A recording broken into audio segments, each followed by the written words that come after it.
on the part of the Nueva Ecija nga po, nakausap na rin po nila yung kapatid po mismo ng biktima at may mga nakuha po silang information na sinasabi na allegedly ay meron nga pong nasabi itong biktima na may possible threat po against her life.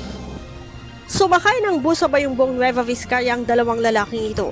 Subalit pagdating sa bahagi ng Karanglan, Nueva Ecija, pumarang mga ito para bumaba ng bus. Ngunit bago tuluyang bumaba, binaril ng mga suspect ng 6 na beses ang dalawang pasahero.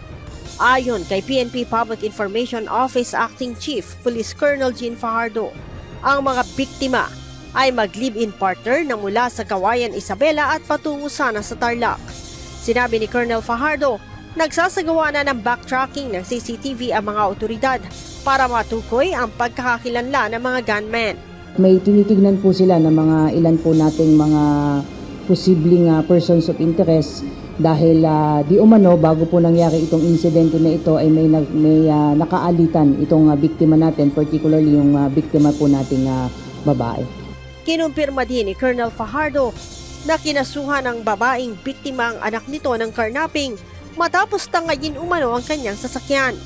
Isa ito sa tinitingnan po natin na posible na maaring may motibo po dahil bago nga po nangyari itong insidente na ito ay merong alitan nga po itong biktima sa kanyang anak po na kinasuhan po niya ito at in fact nakablatter po ito at on bail lamang po itong kanyang anak.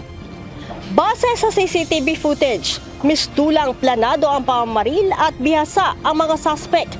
Kaya naman, pinag-aaralan na ng PNP na muling ibalik ang paglalagay ng mga bus marshals.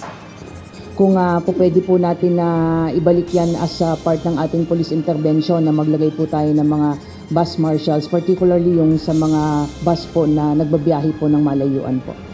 Ang babaeng biktima ay nasa 60 taong gulang habang nasa 55 taong gulang naman ang lalaking live-in partner nito.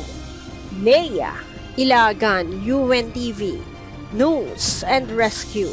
Diyos ang aming sandigan, serbisyo publiko ang aming pinahahalagahan.